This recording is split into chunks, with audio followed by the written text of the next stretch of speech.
آج سے 100 سال پہلے شہر مدینہ کچھ اس طرح ہوا کرتا تھا.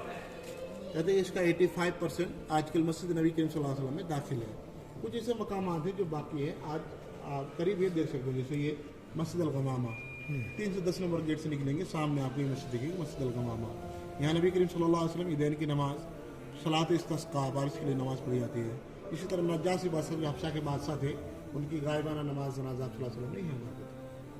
کارنر پہ دیکھیں ایک باغ ہے, 326 نمبر گیٹ سے نکلیں گے, سامنے آپ کو یہ باغ دیکھیں گے, ثقیفہ بنی ساعدہ کے نام سے. 326 پہ جی 326 ثقیفہ بنی ساعدہ کے نام سے. کہتے ہیں ابو بکر صدیق رضی اللہ عنہ کو یہیں خلیفہ بنایا گیا. باقی چیزیں ادھر یہ جنت البقیع سے ہم لوگ بقیع ادھر کر سامنے جنت البقیع آتے ہیں,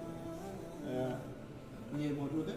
آپ جائیں گے 350 52 53 60 65 تک یہ جو پورا ایریا ہے یہ جنت البقیع کا ایریا ہے ساتھ. آپ یہاں سے جا سکتے ہیں. اصل بات اور فجر بات مغرب کے لیے اوپن کرتے ہیں. اس مختصر زیارت میں آپ کے سامنے مسجد نبی کریم صلی اللہ علیہ وسلم کے تعلق سے بہت سارے معلومات پیش کرنے کی کوشش کی ہے. اللہ رب العالمین نے اس کو آپ لوگوں نے بہت اچھی سنا سکھا.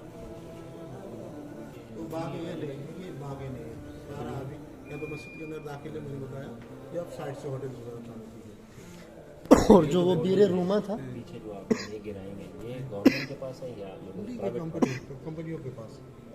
بات یہ ہے, یہ بات کمپنی کا ہو سکتا ہے, یہ جگہ تو دوسرے کو ہو سکتی ہے, لیکن یہ کمپنی والوں کا اپنی کمپنی ہے. بات میں سکتا ہے حکومت حضرت یہ مسجد ابو بکر صدیق اور یہ ہیں بھی, یہ ہے, یہ مسجد الغمامہ, یہ میں بتایا. ان کی کیا ہے ہسٹری؟ یہ ان کی ہسٹری ہے, یہ مسجد عمر بن خطاب, مسجد ابو بکر صدیق, اور ادھر ایک مسجد علی بن ابی طالب. ان تینوں مسجدوں کی تاریخی حیثیت یہ ہے, یہاں حضرت ان تینوں حضرات یعنی آپ رضی اللہ عنہ کبھی کس نے وہاں نماز ادا کی تھی, بعد میں چل کے گئے تھے عمر بن عبدالعزیز رحمہ اللہ نے اس لیے تعمیر کی. ٹھیک ہے.